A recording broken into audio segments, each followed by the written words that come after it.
오늘 제자훈련 수료 예배 가운데 아주 귀한 분을 모셨습니다. 우리 강종구 선교사님 잘 아시죠? 네, 선교 나가시기 전에 함께 예배했었고 또 중간중간 선교 보고를 통해서 함께 기도했던 우리 강종구 선교사님, 우리 할렐루야로 환영하도록 하겠습니다. 할렐루야.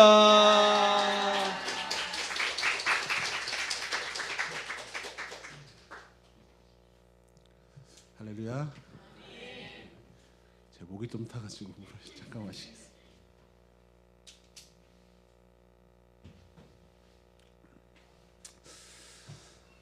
네. 이 교회 한 2년 만에 돌아온 것 같습니다. 네, 다들 잘 지내고 계신 것 같아서 참 기쁘고 또 우리 민 목사님도 잘 계신 것 같아서 참 기쁘고 좀 어제 오늘 하나님께 참 감사한 기도를 많이 드렸던 것 같습니다. 저는 저희 가정과 이제 2년 전쯤에 여기 여수에서 한 4개월 정도 잠깐 지내면서 저희 아내 되는 선교사가 이제 영어 훈련을 좀 받다가 로고소프라고 하는 선교선에 2년 정도 이제 탑승하여서 사역을 했습니다. 그리고 이제 저희는 현재는 이제 장기 선교사로 계속 다음 하나님께서 부르실 나라를 위해서, 민족을 위해서 기도하고 준비 중에 있습니다. 먼저 오늘 말씀 나누기 전에 제가 저희 선교 사역에 대해 조금 소개시켜 드리고자 합니다. 네, 저희는 이런 배를 타고 선교하는 사역을 했습니다. 그래서 로고소프라고 하는 선교선이고요. 저희 국동 쪽으로 가보니까 그래도 이런 배들이 좀 많이 들어오더라고요. 네, 저희는 뭐 그런 삐까뻔쩍한 크루즈선은 아니고요. 그냥 한 70년 정도 된 배를 이렇게 리모델링을 해서 이 나라 저 나라 다니면서 이제 복음을 전하고 있는 선교 단체고 선교사였습니다. 짧게 영상을 준비했는데 한번 보시는 게 조금 더 이해가 될 것 같아요. 클릭해 주시면 될 것 같습니다.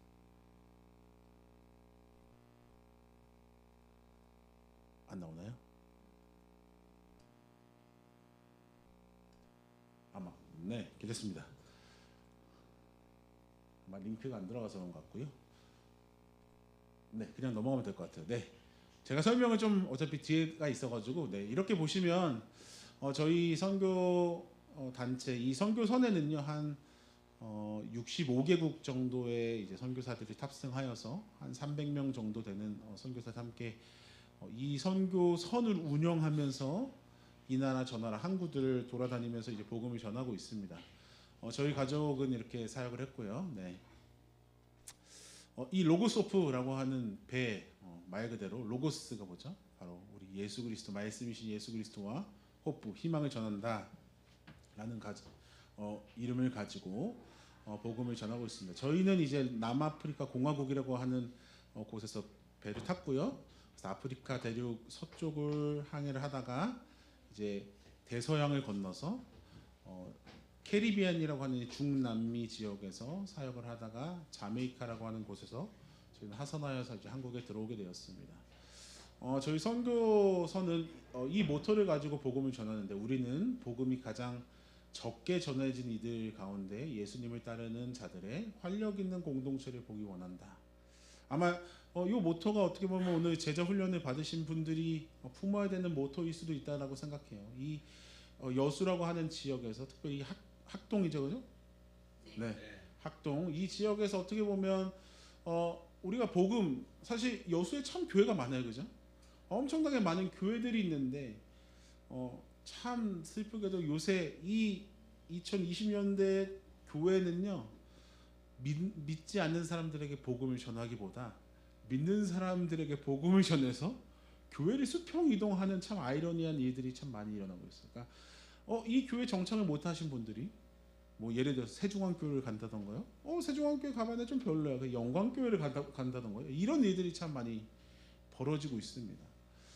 그런데 우리는 참 잊지 말아야 될 건 뭐냐면 바로 복음이라고 하는 것은 잃어버린 자들에게 찾아가서 그들에게 전하였을 때 생명이신 예수 그리스도를 통해 그들이 변화되고 함께 우리 하나님 나라를 꿈꿀 수 있게 만드는 것이라는 것을 기억하셔야 됩니다. 그래서 저희 선교단체는 이 모토를 가지고 복음을 전했습니다. 그래서 65개국 350명 정도가 승선했고요. 그래서 이 세 가지 지식, 도움, 희망이라고 하는 것을 네, 모토로 말씀을 성경과 여러 가지 복음을 전했습니다. 그래서 저희 배에는 참 특이하게도 4층에 이렇게 서점이 있어요. 그래서 우리 한국은 참 서점에서 책을 구하기가 쉽죠, 그죠?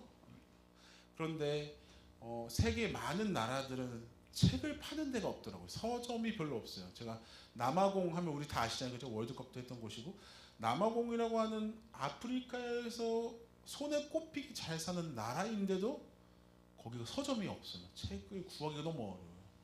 그래서 저희는 서점을 가지고 다니면서 여기에서 여러 가지 다양한 한 20만 권의 책을 가지고 있는데요. 이 20만 권의 책에 5천여 종의 책을 싣고 다니면서 지식을 전할 뿐만 아니라 저희 배가 무슬림 지역에도 가서 성경책들을 이제 비밀리에 전할 수 있는 통로가 되기도 합니다. 그래서 성경도 있고 여러 가지 어떤 신앙 교육 서적들도 있습니다. 그래서 이런 일들을 하였고요.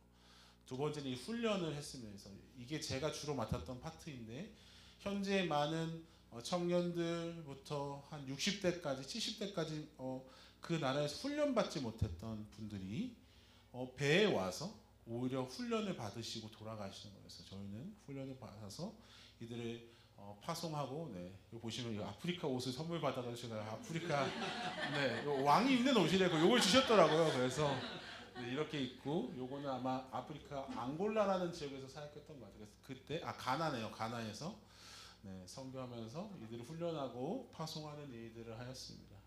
세 번째 행사들을 하고 저희 아내가 사역을 했고요. 여러 가지 또 행사들을 하면서 복음을 듣지 못한 자들이 배라고 하는 되게 특수성이 있잖아요, 그죠? 그래서 이들이 배에 와서 마음을 좀 열고 여러 가지 문화 행사뿐만 아니라 어떤 기독교적인 여러 가지 극 같은 것들, 연극 같은 것들을 하면서 이들이 예수 그리스도에 대해 들었습니다. 마지막으로는 두 번째는 도움이고요. 저희 배가 운영되기 위해서는 전문가들이 많이 필요해요. 그러니까 항해사도 있어야 되고 기관사도 있어야 되고 요리사도 있어야 되고 뭐 이거를 뚝딱뚝딱 고치는 사람들이 필요해요. 이런 사람들이 실제 현장에 가서 도움이 필요한 곳에 도움을 전하는 거여서 허리케인이 있는 지역에 가서 복구를 한다던가 뭐 유치원에 부엌을 만들어 주세요. 뭐 이런 요청이 오면 그런 데 가서 이제 그런 부엌을 만들어 준다던가 이런 사역들을 하였습니다. 이런 식으로 이제 안경, 저희가 안경 많이 구하잖아요. 근데 안경 같은 것도 실제로 많이 없다 보니까 안경을 보급하는 사역들을 하였고요. 마지막으로 이제 정말 중요한 소망이라고 그러죠. 저희 아내 이름이 소망인데 저희 아내를 전하는 건 아니고요. 하나님을 전했어요. 하나님을. 그죠? 예수 그리스도 소망 대신.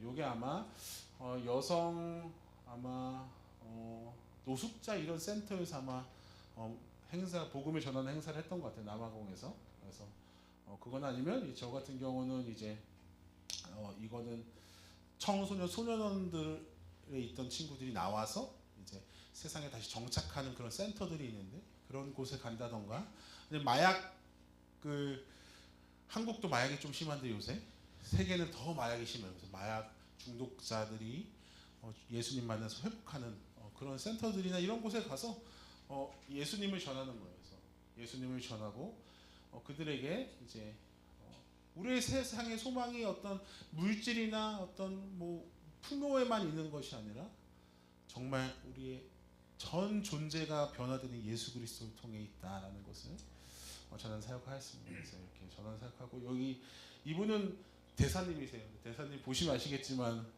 합장을 하시잖아요, 그죠? 그래서 이분에게도 복음을 전했어요. 네.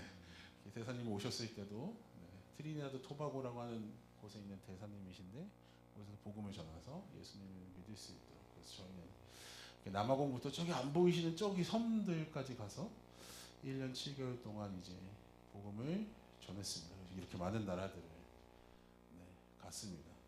그래서 저는 뭐 복음을 전하는 사역 외에도 이렇게 노동을 해야 돼요. 그래서 이렇게 매일마다 뭐 저는 카페에서도 일을 하고요. 뭐 이렇게 요리를 할 때도 있었어요. 그래서 목사인데 요리하면 사람들 오 그러는데 사실 뭐 선교를 하는데 복음을 전하기 있어서 그 모든 게 중요하지 않잖아요, 그죠? 복음을 전하는 곳에 그리고 복음을 전하기엔 누군가는 요리를 해야 되고 누군가는 청소를 해야 되고 누군가는 섬겨야 된다면 그것들을 위해서 이 배라고 하는 곳은 기꺼이 하는 곳입니다. 그래서 5일 동안은 이런 사역들을 하고 하루는 이렇게 하고 뭐 저희 아내도 이렇게 사람들에게 이제 영어로 여호수에서 영어를 배웠거든요. 그래서 이렇게 사역들을 하였습니다. 그런데 뭐 다 아시다시피 제가 이제 한 말미쯤에 좀 하나의 사건이 있었어요. 그래서 선교사와의 어떤 미팅이 있어서 식사를 준비하러 가는 길에 좀 총격을 맞게 되는 사건이 있었습니다. 그래서 7월 11일이네요. 여기 보시면 총을 맞았다 이렇게. 그래서 제가 총을 이렇게 맞았어요. 그래서 차이니스맨, 저는 중국인이에요. 그래서 신문에 이렇게 났어요. 중국인이 도미니카에서 총을 맞았다 이렇게. 왜냐면 거기 한국 사람이 아무도 없거든요. 7만 명이 사는 조그만 섬나라에서 제가 길을 가다가 총을 맞았고요. 그래서 어떻게 보면 참 감사한 거죠. 원래는 병원이 없던 곳인데 2년 전에 중국 정부에서 병원을 지어줘서 그 나라에, 그래서 정말 어렵게 수술을 했고 배에 승선해서 또 감사한 건 큰 탈 없이 치료받고 한 달 정도 배에서 이제 회복되다가 한국에 돌아오게 되었습니다. 저는 이 사건을 통해서 또 특별히 제 사역들을 하면서 또 오늘 우리 제자훈련 수료하신 분들, 양육반 수료하신 분들 옆판 앞에 기도하다가 사실 이게 제가 선교 가기 전에 묵상했던 말씀인데요. 이 말씀이 다시금 저에게 찾아왔던 것 같아요. 우리가 왜 선교를 갈 것인가, 우리 가정에. 그거는 한 영혼을 위해서였습니다. 제가 선교에서 총상을 입고 제가 병원에서 정말 너무 힘들었어요. 솔직히 하나님 앞에 너무 힘들었고, 첫 3일 사실 사고 났을 때는 어떤 느낌이었냐면 하나님 그래도 제가 선교하겠습니다. 근데 수술하고 나니까요, 수술 해보신 분 아시잖아요. 와, 너무 죽겠는 거예요. 진통제를 맞아도 진통이 가시지 않아요. 제가 3일 동안 저희 배 의사 선생님한테 뭐라 했냐면, 우리 아내한테는 비밀로 해주시고요, 제가 혹시 죽고 싶어요. 너무 아파요. 이랬어요. 이렇게 너무 아파가지고. 이 3일 동안 참 하나님 앞에 원망도 많이 해보고 기도하면서, 근데 이 하나님이 왜 이 사건들을 나에게도 우리 가정에게 허락하셨을까라는 걸 생각했을 때, 저는 이 총을 쏜 영혼에게 하나님의 복음이 듣기 원하시는 거 아닌가라는 생각을 들었어요. 제가 비록 그 사람을 1대1로 만나지 못했지만 경찰관과 정부 관계자에게 딱 이렇게 얘기했어요. 저는 그분을 탓하고 싶지 않습니다. 그러나 그분에게 내 이야기를 전해줄 수 있다면 예수님이 당신을 너무나 사랑한다라고 꼭 전해주십시오. 저희 사역에 참 많은 것들이 있었고, 물론 사역의 기쁨도 있고 슬픔도 있었습니다. 그러나 어찌 보면 이 1년 7개월이라고 하는 이 항해를 하나님께서는 이 한 명을 만나기 위해 허락하신 건 아닌가라는 생각을 하게 되었습니다. 오늘 말씀도요 그렇게 시작하는 것 같아요. 오늘 말씀 보시면 1절에 이렇게 시작하고 있습니다. 예수께서 바다 건너편 거라사인의 지방에 이르러 이렇게 시작합니다. 거라사인의 지방, 여기는 어디냐면 바로 데가볼리라고 하는 지역입니다. 그런데 이 데가볼리라고 하는 지역은 어떤 지역이었냐면요, 바로 이방인들의 도시 동맹지였어요. 이방인들. 여러분 잘 아시다시피 유대인과 그 당시에 이방인을 분리하고 구분하는 건 굉장히 중요한 문제였어요. 그죠? 이방인이라고 하는 존재들은 어떤 존재냐면 바로 하나님을 모르는 존재들. 그러니까 그들의 문화는 하나님 중심의 문화가 아니라 헬라라고 하는 그 당시 그리스 중심의 문화였어요. 그런데 예수님께서는 그곳에 가셔서요, 무엇인가를 하세요. 여러분 한번 생각해보세요. 왜 예수님이 거기를 가셨을까요? 교회가 있는 것도 아닙니다. 어떤 회당, 유대인 회당들이 있지 않았어요. 예수님을 환영하는 사람들이 있지 않았습니다. 그렇다고 해서 어떤 부흥회나 전도 집회가 예정된 것도 아니었어요. 오늘 말씀에서는요 이렇게 기록하고 있어요. 예수님께서 한 사람을 만나기 위해 가셨다. 2절에서 5절 한번 함께 보기 원하는데요, 2절에서 5절 이렇게 나와 있습니다. 배에서 나오심에 곧 더러운 귀신 들린 사람의 무덤이 살아 나와 예수를 만나느냐. 예수님께서 이방 도시에서 한 사람 만납니다. 누구죠? 바로 귀신 들린 사람입니다. 근데 이 성경에서는요, 이 귀신 들린 사람에 대해 굉장히 자세하게 묘사하고 계세요. 뭐냐면 그 사람은 무덤 사이에 거처한다, 이런 표현이에요. 무덤 사이. 여러분, 한국에서 무덤 사이에서 거처하는 사람 보면 뭐라고 생각할까요? 아마도 뭐 지금은 미친 사람이죠, 그죠? 근데 아마 과거로 돌아간다면 한 49제를 지내고 있는 아들인가 이렇게 생각하실 거예요. 그죠? 옛날에는 저 태어나기 전엔 그런 걸 많이 했다고 하더라고요. 네, 운막을 짓고 49제를 지내고, 그죠? 이 유대인의 문화에서 무덤 사이에 거처한다는 말 뭐냐면요, 돈이 없는 가난한 사람이에요. 이 중동 지역에서는 무덤을 우리처럼 이렇게 봉분을 만드는 게 아니라요, 동굴을 팠어요. 동굴을. 더우니까 이 동굴 속에 사람들이 사는 거예요. 돈이 없으니까, 가난하니까 사람이 마을에서 돈이 없다 보니까 어디까지 가냐면 무덤에 가서 사는 거예요. 왜냐하면 그늘이 있고 동굴이니까 시원하잖아요, 그죠? 이 사람은 엄청나게 가난한 사람입니다. 근데 이 가난한 사람이 귀신이 들렸습니다. 그리고 3절 후반 보면 이렇게 나와 있어요. 이제는 아무도 그를 쇠사슬로도 매일 수 없게 되었다, 이렇게 기록합니다. 여러분, 가난하고 귀신이 들렸는데 이 사람은 힘이 엄청났던 것 같습니다. 그래서 귀신 들린 이 사람이 쇠사슬로도 매일 수가 없었다. 여러분, 귀신 들린 사람 만나보신 적 있으세요? 저는 여러 번 있습니다. 귀신 들린 사람 만나면요, 제가 아무리 덩치가 이래도 이렇게 잡아도요, 그분들은 여리여리한 분이어도 저렇게 막 쳐버리세요. 정말 알 수 없는 힘이 나타나는 것 같아요. 이 사람도 마찬가지예요. 쇠사슬로 매여 있었는데 그것을 끊고 깨트렸다 기록합니다. 그리고 5절에서 이 사람의 모습은 어떠냐면요, 밤낮으로 무덤 사이에서 산에서 소리를 질렀다 기록하고 있습니다. 그래서 제가 이것을 조금 목사니까 그래도 원문을 좀 찾아봤어요. 히브리어라고 하는 원문을 찾아보니까요, 요 동사적인 표현들, 그가 뭔가 소리를 지르고 뭔가 쇠사슬을 끊고 이런 표현들을 보니까요, 반복될 때 쓰이는 표현으로 쓰여져요. 반복되는. 다시 말하면요, 이 사람의 이 모습은 그저 단순간에 한 번 일어난 일이 아니라 끊임없이 반복되던 일상이었다라는 거예요. 끊임없이. 왜일까요? 이 사람의 비참함을 성경은 보여줍니다. 너무나도 비참한 삶. 가난한데 귀신까지 들려서 끊임없이 자해하는 겁니다. 여러분, 제가 3일 동안 병상에 있었다고 했잖아요. 제가 이거를 조금 이해하게 되는 것 같아요. 3일 동안 정말 1분 1초가 끔찍해요. 고통이 너무 나니까. 거기서 할 수 있는 게 없어. 그냥 신음하고 하나님 붙들면서 버티는 거. 근데 이 사람은 하나님이 없잖아요. 소리 지르는 거예요. 자해하는 거예요. 그런데 그에게 6절에서 예수님이 다가오십니다. 그리고 나서 6절에서 예수님 뭐라고 말하냐면 이렇게 말해요. 그가 멀리서 예수를 보고 달려와 절하였다. 그죠? 참 신기한 게, 귀신 들린 자가 예수님께 와서 절합니다. 이 절하다라고 하는 표현은요, 사실은 예배하다라는 표현이에요. 예배하다. 참 신기한 건 이 귀신 들린 자가 예배한다. 여러분들 좋은 목사님 밑에서 말씀 많이 배우시잖아요, 그죠? 우리 예배하는 자가 영과 진리로 예배할지어다가 아시죠? 네. 여러분 생각해 보세요. 어떻게 귀신 들린 자가 영과 진리로 하나님을, 예수님을 예배합니까? 말이 안 되죠?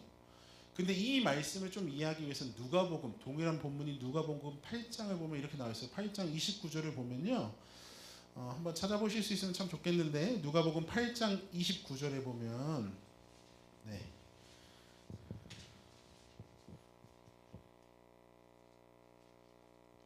누가복음 8장 29절입니다.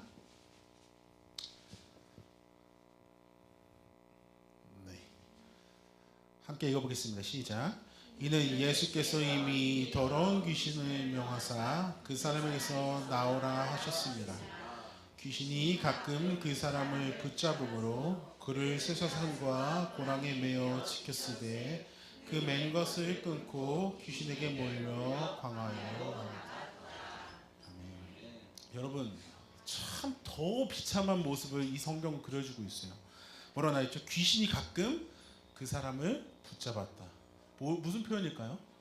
이 사람이 맨정신이 돌아온다라는 거예요. 맨정신이. 귀신이 들었는데 아예 정신을 잃으면 좋은데 성경은 이 사람이 맨정신이 아주 가끔씩 돌아온다. 귀신 들려서 밤낮으로 산에 가서 소리 지르고 자해하며 괴로운 것들로 모자라서 이 사람은요 가끔씩 정신이 돌아와요. 그리고 이 사람이 정신이 돌아오면 무엇을 하겠습니까? 현실을 자각하겠죠. 아, 나는 귀신 들렸구나. 나는 버림받았구나. 나는 도저히 이것을 벗어날 수 없는 존재구나. 그런데 이 특별하게 오늘 우리가 읽었던 마가복음은요, 함께 읽은 누가복음 8장이나 또 다른 본문인 마태복음 8장과는 다르게 굉장히 길게 예수님과 이 귀신 들린 사람의 대화를 보여주고 있어요. 왜일까요? 바로 성경은 세 가지를 먼저 말하고 싶어 합니다. 첫 번째 뭐냐면 바로 이 사람의 비참함입니다. 이 사람의 비참함. 여러분, 이 사람은 어떤 사람입니까? 귀신 들린 사람입니다. 그런데 먼저는 뭐죠? 가난한 사람이에요. 가난한 사람. 귀신 들리기보다 전에 가난한 사람이라는 겁니다. 무덤에 살 수밖에 없는 정말 가난한 사람입니다. 다른 말로 바꿔볼까요? 요새 말로 바꿔보면 이런 거예요. 무엇인가 결핍이 있는 사람입니다. 이게 어떤 사람에겐 재정일 수 있습니다. 어떤 사람에겐 가정일 수 있어요. 어떤 사람에겐 사랑일 수 있고요. 어떤 사람에게 이것이 어떤 직업적인 어떤 성취와 명예일 수도 있어요. 무엇인가 결핍이 있는 사람입니다. 그런데 사람들이 이 결핍이 있는 사람에게 무엇을 선택했냐면 산에 묶어버려요. 산에. 도저히 이 세상에 어떤 것으로도 해결할 방법이 없는 겁니다. 그래서 산에 묶어버립니다. 그런데 더 비참한 건 무엇이죠? 이 사람이 그냥 그것들 다 잊어버리고 그냥 오히려 귀신 들려 살면 좋을 수 있는데 이 사람이 정신이 돌아온다라는 겁니다. 정신이. 여러분 차라리 죽는 게 나아요. 저도 병상에서 얘기했잖아요. 주님 차라리 의사 선생님 차라리 저 죽고 싶어요. 저 아내가 들어갔으니까 얘기하면 솔직히 저는 죽으면요 주님 보러 가는 거잖아요 사실. 그죠? 기다리면 본향에 돌아가는 너무 행복하죠. 근데 이 사람은 귀신 들리지도 않아요. 정신이 계속 돌아옵니다.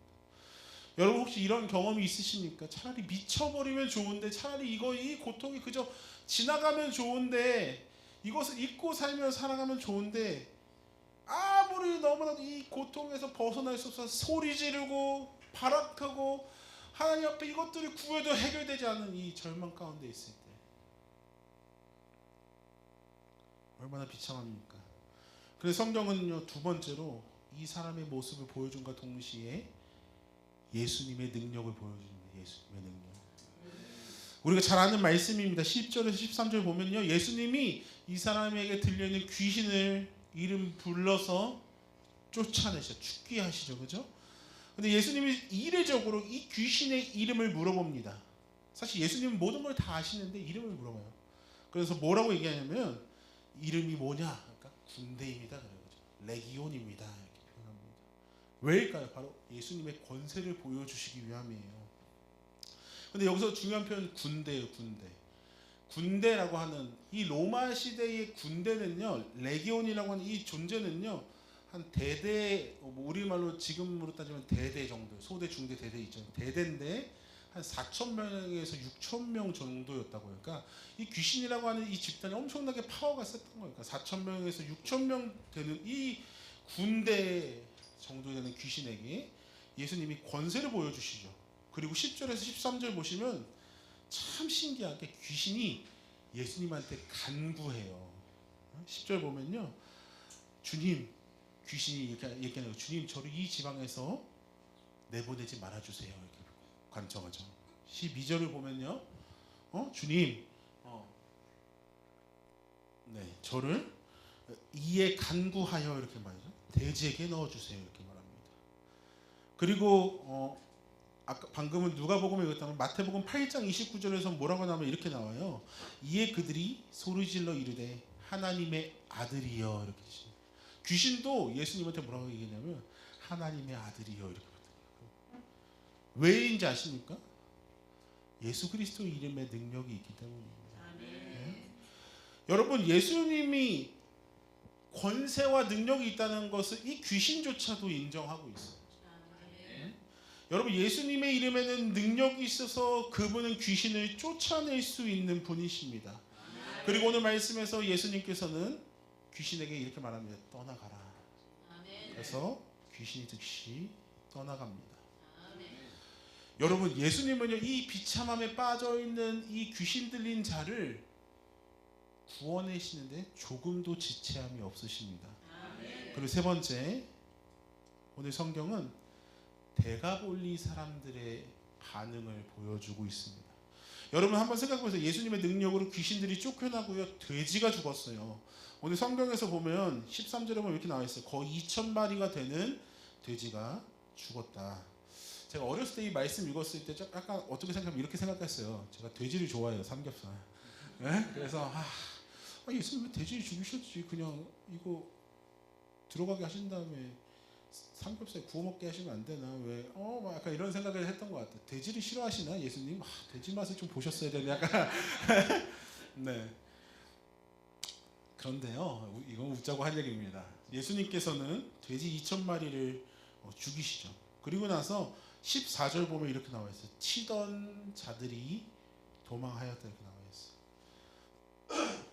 여러분, 오늘 이 사건을 보고 반응하는 사람들이 있습니다. 누구냐면요, 바로 돼지를 치던 사람들이에요. 돼지를 치던 사람들. 여러분, 우리는 이 상황을 이해하기 위해서 조금 문화를 알 필요가 있어요. 이 당시에 이 이스라엘 문화에서는요, 이 이스라엘 그 주변 중동 지역에서는 목동이라고 하는 직업이 있었죠, 그죠? 우리가 잘 아는 그 양을 치는 사람도 있었지만 돼지를 치던 사람도 있었어요. 왜냐하면 이 돼지라고 하는 존재는 불결한 존재잖아요, 그죠? 그러니까 유대인들이나 어떤 이방인들이 그들을 직접 치지 못해요. 그래서 이방인들이나 이렇게 맡겨가지고 이 돼지를 치는 거예요. 이 지역도 마찬가지예요. 이 사람들은요, 한 마을에서 여러 어떤 사람들의 어떤 양이나 돼지를 위탁받아가지고 한꺼번에 치던 사람들입니다. 근데 여러분, 한번 생각해보세요. 어느 날 밤에 갑자기 자신들이 치던 돼지가 몰살해요. 여러분 어떻게 하실 거예요? 목동이라면요? 가만히 죽었다, 저 돼지 가져와서 우리 삼겹살 구워 먹자 이러실 거예요? 그건 아니잖아요. 어떻게 하죠? 소작하는 입장이니까 주인한테 가야죠. 주인한테 가서 보고를 해야 될 거 아니에요, 그죠? 여러분, 오늘 말씀에서도 이것을 사람들에게 가서 치던 자들이 도망하여 읍내에 와서 여러 마을에 말했다. 이건 뭐냐면요, 제가 한 거 아니에요. 제가 이 돼지 죽인 거 아니에요 하고 변호하고 다녔다는 거예요, 사람들이. 그리고 15절을 이제 이 이야기를 하니까 사람들이, 데가볼리 사람들까지 다 나와서 뭘 하냐면 무엇을 발견하냐면 바로 15절에 예수님과 귀신 들린 자를 발견합니다. 그리고 그들은 깨달았어요. 돼지들이 죽은 능력이 예수님이구나. 예수님의 능력이구나. 그리고 그들은 이렇게 이야기합니다. 16절 17절 한번 다 함께 읽어보겠습니다. 16절 17절입니다. 시작.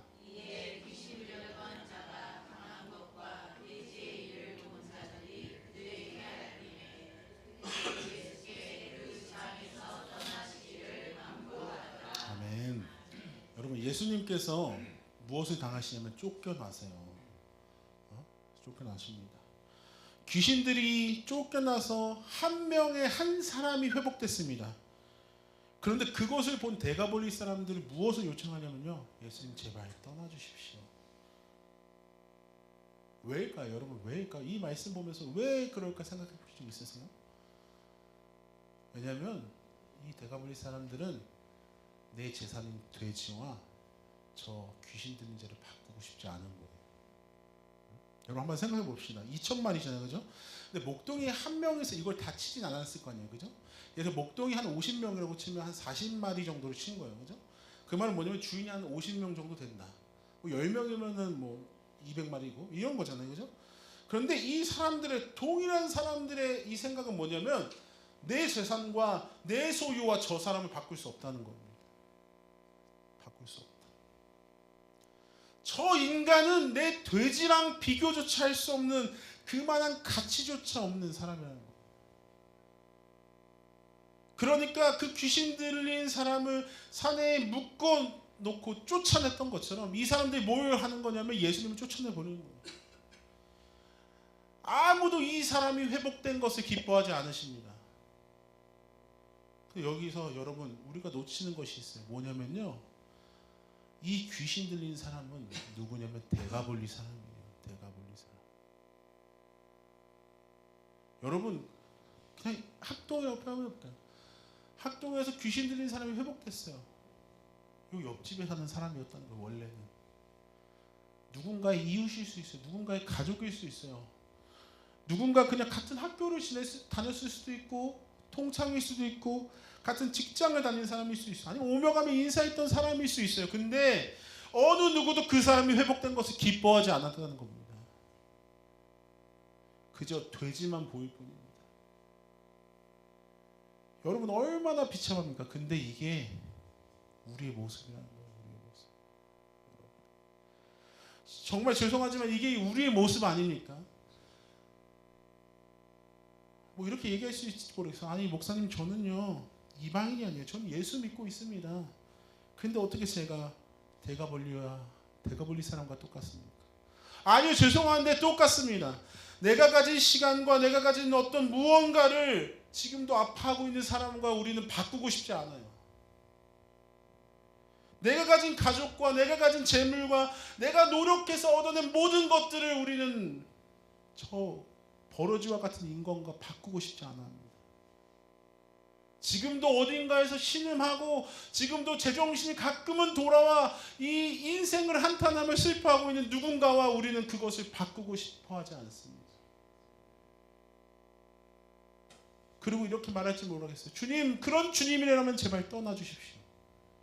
그런 주님이라면 제발 떠나주십시오. 주님. 그러니까요, 우리는 예수의 능력을 경험할 수 없는 겁니다.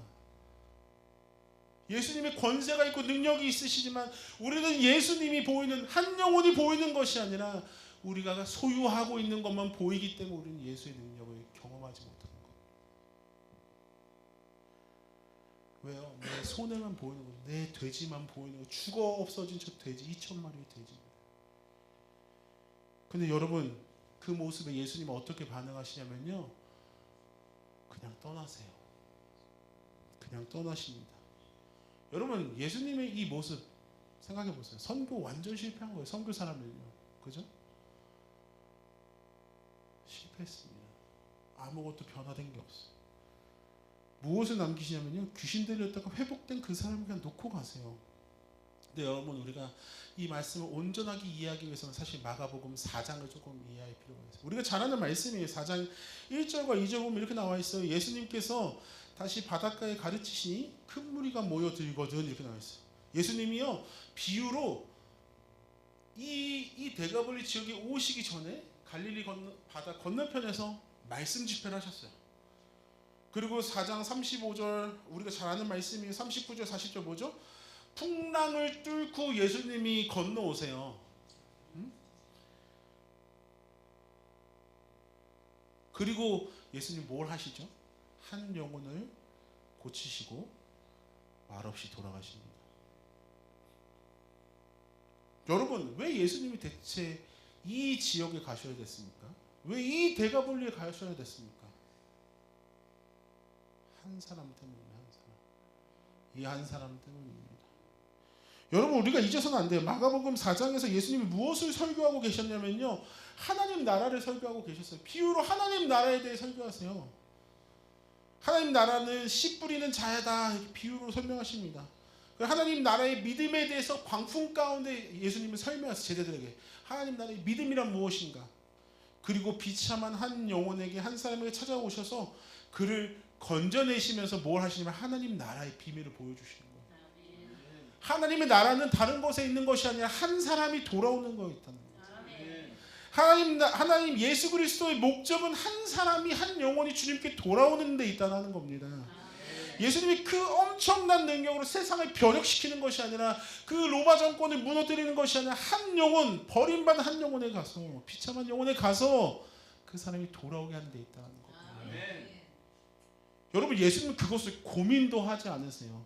지체하지 않으시고 바로 기꺼이 폭풍을 뚫고 피곤을 뚫고 가신다는 겁니다. 그러나 여러분, 우리는 어떠합니까? 데가볼리가 우리의 모습 아닙니까? 여러분 기억하십시오. 우리가 복음을 언제 들었는지 기억하십시오. 여러분 우리 이 조선 땅은요 복음이 들어왔던 땅이 아니잖아요. 지금 믿음의 1세대, 2세대, 3세대, 4세대가 살아갈지 모르지만 우리 성도님들 중에서도 예수님 모르시던 분이 계실 수도 있어요. 여러분 여수가 뭐로 유명하죠? 여기 무당들의 그거잖아요. 영험한 그게 있잖아요. 그죠? 그래서 여기 그랬던 것 같은데요. 맞죠? 맞아요. 우리나라는 사실 그런 나라였어요. 근데 예수 그리스도처럼 누군가가 복음을 들고 나온 거 이 땅에, 그리고 이 복음을 전하였고요. 이 복음이 한 영혼에게 심겨서 계속 퍼져갔던 겁니다. 그런데 우리는요 한 영혼이 아니라 그저 우리의 직분, 우리의 가지고 있는 것만 급급하고 있는 거예요. 제가 목회를 하다가 어떤 걸 느꼈냐면, 그래 이것이 어쩌면 내가 지금 지키고 있는 것이 목사라고 하는 직분이면 그것도 버려야 된다는 생각이 들었어요. 여러분 우리가 그저 이것이 우리의 재산이라면, 우리의 돼지가 우리의 어떤 내 가정이라면, 가정은 물론 버리시라는 뜻은 아닙니다. 가정이 우상이 돼서 그것을 위해서만 살아간다면, 내 자녀가, 내 자식이, 내가 조금 더 배불러지는 것에 우리 삶의 목적이 있다면 정말 죄송하지만 그건 대가볼리의 모습과 동일하다는 겁니다. 한 영혼을 위해 달려가야죠. 한 사람을 위해. 그리고 그 하나님 나라가 어떻게 전파됩니까? 오늘 말씀 어떻게 보면 예수님이 넌 따라오지 말고 거기 남아라. 그 이유가 뭐죠? 하나님은 그 영혼을 통해 다시 하나님의 나라가 심겨지기 원하셨어요. 그 사람이 뭘 하냐면요 20절 보면, 19절 20절 보면 복음을 전하고 다닙니다. 아멘. 사랑하는 성도 여러분, 제가 선교를 하고 거창한 걸 한 거 아닙니다. 남는 게 아무것도 없는 것 같아요. 하나님께 참 감사한 건, 참 아이러니하게 총 맞은 걸 감사해요. 그래서 그 영혼에게 예수를 전할 수 있는 기회를 주신 건 너무나 감사합니다. 여러분 오늘 제자훈련 수료하는 날이잖아요. 양육반을 수료하는 날입니다. 예수님은 버림받은 자에게 찾아가셔서 그를 고쳐주시고 증인 삼으셨습니다. 선교의 목적과 제자훈련의 목적은 동일해요. 교회의 목적은 동일합니다. 한 사람에게 가는 겁니다. 잃어버린 한 사람에게 가서 복음을, 예수 그리스도를 선포하는 겁니다. 대가볼리는요 돼지를 선택했습니다. 그러나 예수님은 한 사람을 선택했습니다. 오늘 하나님 우리에게 물으시는 것 같습니다. 우리 주님의 은혜 교회는 주님의 은혜라는 그 이름처럼 그 은혜를 가지고 무엇을 선택하고 살 것이냐? 돼지를 선택할 것이냐? 아니면 지금도 이 땅에, 아니 한국 교회는 점점 쇠락하고 있습니다. 점점 더 주를 모르는 사람들이 많아지는 이 시기 가운데 과연 하나님을 전하는 자들이 될 것이냐라고 질문하고 있는 것 같습니다. 하나님은 오늘도 우리에게 한 영혼을 맡기시고 계심을 믿습니다. 그 영혼을 찾아서 그들에게 나아가 예수 그리스도를 전하시는 모든 주의 귀한 일꾼들 되시길 간절히 축원합니다. 함께 말씀 놓고 기도하겠습니다. 우리 잠시나마 한 2분 정도 우리 눈을 감고 함께 기도하기 원합니다. 하나님께서 우리의 지난 날들을 보게 하시면 주님 앞에 회개하시고, 하나님께서 우리에게 맡겨주신 영혼들이 보이시면 그 영혼을 위해서 함께 기도하기 원합니다. 함께 우리 2분간 함께 기도하기 원합니다.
상근해 주님 감사합니다. 먼저는 우리를 제자 삼아 주시고 어쩌면 우리가 길을 잃어 신음하고 울부짖고 있을 때 우리가 먼저 찾아와 주심에 감사드립니다. 그러나 주님, 우리가 어느새 조금은 변질되어 예수의 능력이 아니라 내가 가지고 있는 돼지들을 붙잡고 있는 것은 아닌지 돌아봅니다. 주님 아버지, 지금도 한 영혼을 찾으시고 한 사람이 회복되는 것이 하나님 나라의 비밀이라 말씀하신 그것을 주님 기억하게 하여 주시고, 주님 우리가 그 기쁨의 잔치에 동참할 수 있는 귀한 영혼이 될 수 있도록 인도하여 주시옵소서. 그래 우리 교회 이름처럼 한 사람이 돌아올 때 그것이 주님의 은혜입니다 라고 고백할 수 있는 그런 모든 주님의 은혜의 교회의 성도 될 수 있도록 인도하여 주시옵소서. 예수 그리스도 이름으로 기도드립니다. 아멘.